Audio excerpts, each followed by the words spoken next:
Wealth, money, and prosperity, these are dreams everyone aspires to, yet only a few achieve. Today, we're going to talk about something crucial: your relationship with money. Sound good? Let me start with a simple question, and I want you to be honest. Have you ever wondered why some people become wealthy, while others struggle with debts and expenses year after year? Have you noticed something odd? Why do schools teach us so many things we never use in real life, but never teach us about money? Why is that? If schools taught us about money, maybe you'd already be rich today. But don't worry if school didn't teach you, I will. What you've never learned about money your entire life, you'll discover in this short video. Get ready to embark on a journey where we reveal the real secrets about how money works way beyond just saving and investing. Let's dive into the world of personal finance, entrepreneurship, and much more. Are you ready to change the way you think about money? Is money good or bad? We've been taught that money is somehow bad. But is that really true? Think about it. In movies, the rich are often portrayed as dishonest or greedy. You might have the impression that being rich means being corrupt, and you think, I don't want to be like that, so I'll stay poor. But the truth is, money itself isn't good or bad. People are. Money simply amplifies what's already there. I can use money to do something harmful, or I can use that same money to feed the homeless. Money is just a tool. It's how we choose to use it that matters. The rich don't go to heaven? How many times have you heard someone say, the rich don't go to heaven? I've heard it plenty of times too.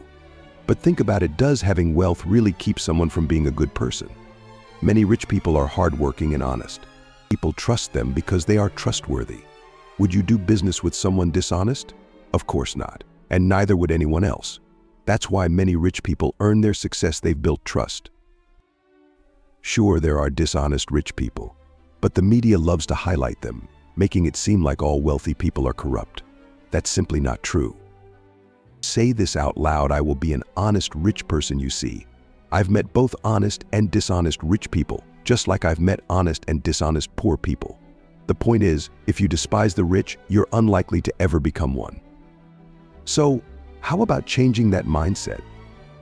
Do the rich go to heaven? Let me share something with you. The Creator owns all the wealth in this world. In fact, God says, the silver and the gold are all mine. So, if God owns everything, why would He want His children to suffer in poverty? We need to rethink this. The God of the Bible is a God of abundance, grace, love, mercy, and He wants His children to prosper too. But here's a critical point: money should be in your pocket or in your bank account, but never in your heart. Say that with me: money should be in my pocket or in my bank account, but never in my heart. When used for good, money can even enhance your spirituality because it gives you the means to help others. Abundance with purpose. Some people have such a small mindset that when they pray, they ask for just enough to get by. But what if God wants you to feed someone else? What if He wants you to bless a missionary on the other side of the world? If you only ask for enough for yourself, how can you help others? It's time to think bigger. Money, when used wisely, can be a powerful force for good. So let's start rethinking our relationship with money, because the more you have, the more good you can do. Do you think only about yourself when it comes to money? Does that make you selfish? Not at all. You just have some misguided thoughts about money that need adjusting. When you pray, don't just ask God for enough to get by. Ask Him to bless your financial life abundantly. Why? So you can live well and help others too. We've already debunked 2 major myths: that all rich people are dishonest and that wealth keeps you from heaven. Can we keep going? If you're with me, drop a like and comment. Here's a crucial lesson: money doesn't tolerate disrespect. Money is an excellent servant but a terrible master. Learn to control it, or it will control you. You need to be intentional about every dollar that comes in and goes out. Know exactly how much you owe each month and cut out expenses that don't make sense. Let's talk about credit cards, which are a financial nightmare for many families. People often treat their credit card limit as if it's extra income, but it's not.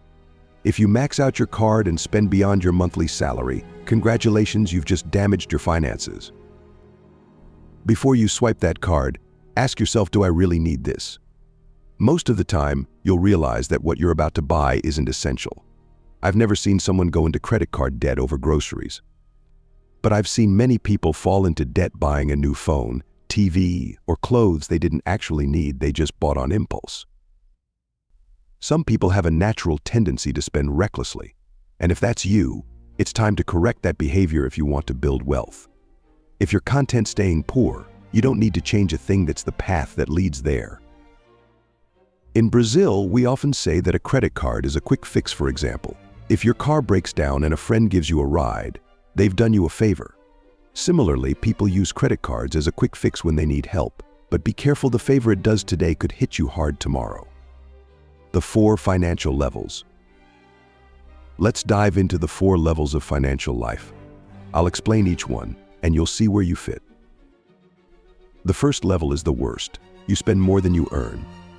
For example, you earn $2,000 but spend $2,500. The numbers never add up.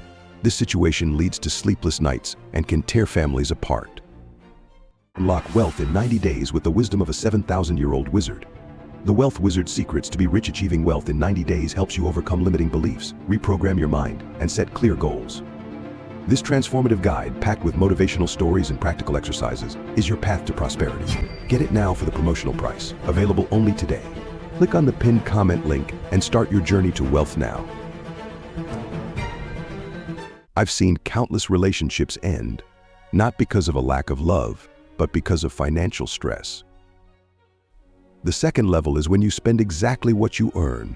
You pay all your bills, but there's nothing left, not even enough for a treat. This isn't living, it's merely surviving. This needs to be corrected as soon as possible. The third level is when you pay your bills and have some money left over. But if you don't have a plan, you may waste this extra cash on things you don't need. You might even leave it sitting in a savings account, where inflation eats away at its value. The fourth level is where you want to be. You pay your bills, save money, and then use that surplus to multiply your wealth. Let me share my experience years ago. Before I became a millionaire, I used the extra money from my paycheck to buy products to resell.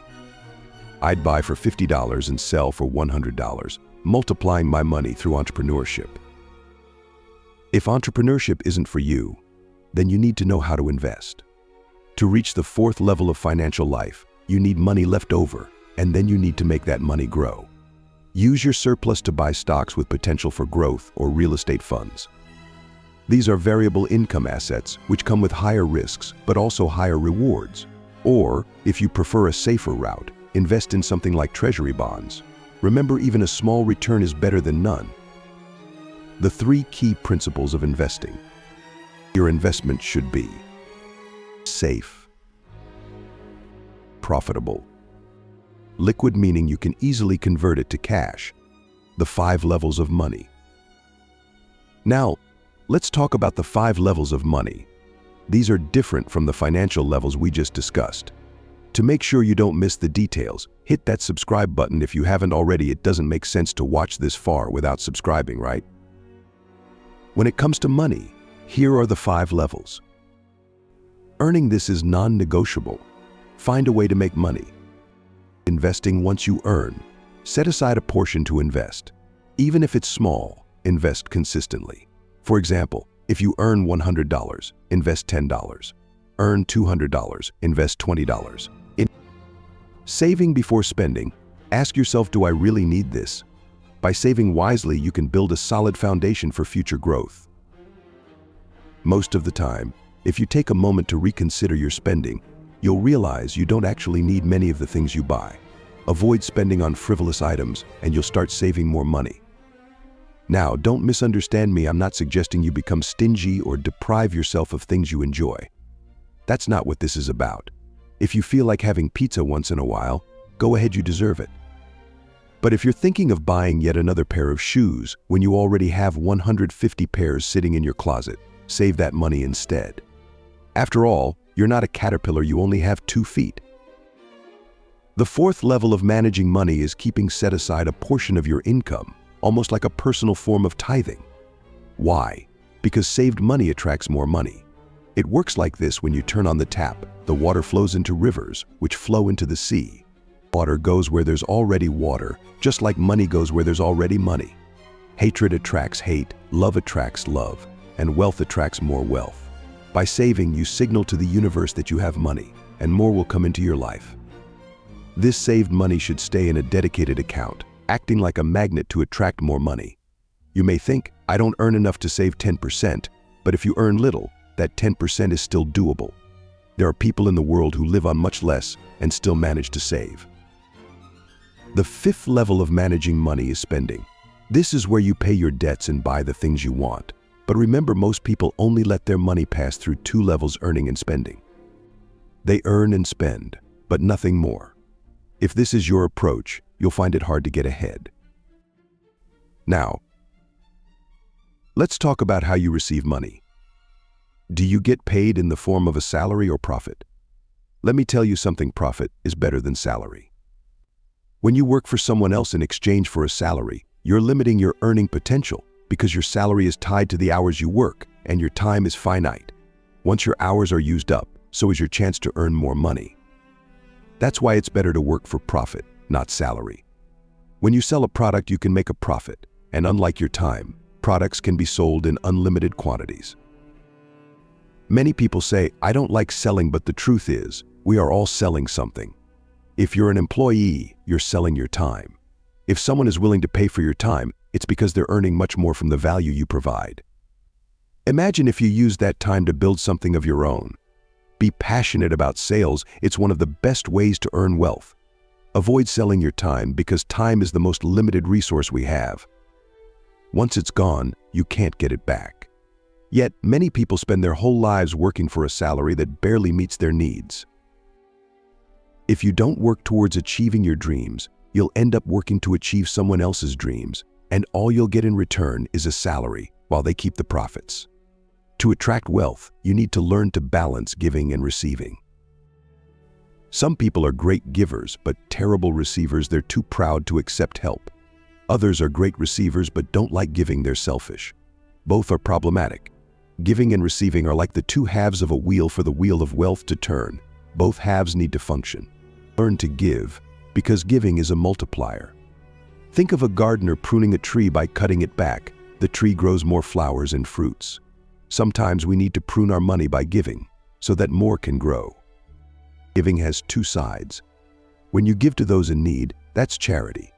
But when you give to a friend who could easily afford it themselves, that's generosity. Both are important. If you only give to those in need, you'll train your brain to think that receiving is tied to being in need. But when you give to those who don't need it, you tell your subconscious that you can receive even when you're not in a state of lack. Now that you've learned about giving, it's equally important to learn about receiving. When someone offers you something, accept it. When a person gives, they experience joy through the release of dopamine in their brain. By accepting their offer, you allow them to feel that joy. If you refuse, you're actually robbing them of their happiness. For wealth to flow smoothly in your life, make sure that the cycle of giving and receiving keeps turning. The world is constantly evolving. There was a time when most people worked in fields, and landowners and those with the most servants ruled the world. But as the world evolved, we moved into the era of the Industrial Revolution. People left the fields for factories, and during this time, those with the most money held the power. The lesson is simple: just like the world evolves, so must your approach to money and wealth. Keep learning, growing, and adapting. The world is evolving, and today we are fully immersed in the digital revolution. Back in 1996, Bill Gates predicted, in the future there will be two types of companies: those that do business on the internet, and those that will be out of business. Guess what? That future is now. The digital era is no longer coming, it's here. Think about how much you've spent online in the past few months. How many meals have you ordered through apps? How many rides have you booked? Our lives are deeply integrated with the internet, and if businesses aren't online, they're outdated. Just as landowners ruled during the agricultural age, and those with money dominated during the Industrial Revolution, in today's digital world, those who control information are the ones who lead. In this digital age, the ability to adapt is crucial. Just look at how quickly businesses have shifted to online platforms. Traditional brick-and-mortar stores are transforming their models to include e-commerce options, recognizing that consumers expect convenience and speed. This isn't just a trend, it's a necessity. If you want to thrive, you need to embrace this shift, whether you're a business owner or an aspiring entrepreneur. Developing digital skills can empower you to harness the vast opportunities available online. Learning about social media marketing, SEO, or even graphic design can open doors to financial success you never thought possible. Moreover, the power of community in the digital realm cannot be underestimated. Online platforms allow you to connect with like-minded individuals, share experiences, and collaborate in ways that were unimaginable a few decades ago. Whether through forums, social media groups, or content creation, these connections can lead to partnerships, mentorships, and valuable networks that elevate your journey. Building relationships online not only expands your reach, but also fosters a sense of belonging. This community support can be a game changer as you navigate the challenges and celebrate the wins in your digital endeavors. Finally, let's not forget the importance of continuous learning in this rapidly evolving landscape. The digital world is dynamic, with trends and technologies constantly changing. Staying informed about the latest developments, tools, and best practices will give you a competitive edge. Consider investing time in online courses, webinars, or even following industry leaders on social media. The more you learn, the better equipped you'll be to adapt and innovate. Remember, knowledge is power, and in the digital era, it can lead to financial freedom and personal fulfillment. Embrace this journey, and you'll find that the possibilities are endless. Information has become the most valuable currency. It's more precious than gold. The beauty of the digital age is that it doesn't require extraordinary talent or a stack of diplomas to thrive. The internet is available to anyone, and the barriers to entry are low. With just a cell phone, you can start creating content and earning money. In today's world, the highest paid professionals aren't necessarily those with traditional careers. The teacher making the most money is the one creating educational content online. The doctor with the highest income? The one sharing medical advice through digital platforms. And guess what? There's room for you too. I'm not a doctor, and I don't have any extraordinary talents, but I've mastered creating digital content since 2021. I've earned millions online, and the voice you're hearing right now, it's not even mine, it's AI generated. But the text, every word is mine. And if you want to learn how to make videos like this, there's a link in the description. Many people hold themselves back, thinking they can't succeed because they don't have a fancy degree or didn't finish college. But that's not what it takes to make money today. You can make more money manufacturing nails than many doctors because the money you make depends on the value you create, not your title. Let's break it down. Imagine you manufacture nails and sell them online, even while you sleep. Meanwhile, a doctor can only see one patient at a time. But you're selling to multiple customers at once. The result? You're generating more income. Now let's take it up a notch. Why do digital influencers sometimes make more in a month than a doctor earns in a lifetime? Here's why. Imagine I'm an influencer with 3 million followers. A luxury bag brand hires me to promote their product in a 60-minute live stream. Let's say only 1% of my followers decide to buy a bag. That's 30,000 people. The bag originally costs $3,000, but with my discount code, each bag sells for $900. So 30,000 people spend $900 each. That's $27 million generated for the company in just 60 minutes. Now, it's only fair that the company pays me at least $1 million for that promotion, right? Meanwhile, a doctor might make $900 in that same hour, seeing 3 patients. This is the power of the internet. The impact an influencer can make in 1 hour is global, while a doctor can only reach a few people in the same time. That's why I believe the best business today is working online. You can impact thousands, even millions, of people all at once. The more lives you touch, the more money you earn. It's that simple. So instead of complaining about the changing world, why not learn how to play the game? There's space for everyone, including you. Companies like Amazon, Facebook, and YouTube earn billions because they touch billions of lives. No, you might not create the next Amazon, but you can create digital content and impact millions. I've got so much more to share, but if I keep going, this video will get too long. If you want to hear more, let me know by liking and commenting. Should I do a part 2? If enough of you ask for it, I'll make it happen. Don't forget to subscribe to the channel and share this video with friends and family, because good information should be shared. Now, on your screen, you'll see 2 videos that I've carefully prepared for you. These videos are packed with valuable knowledge that will positively impact your financial life. Click on one of them and dive in now.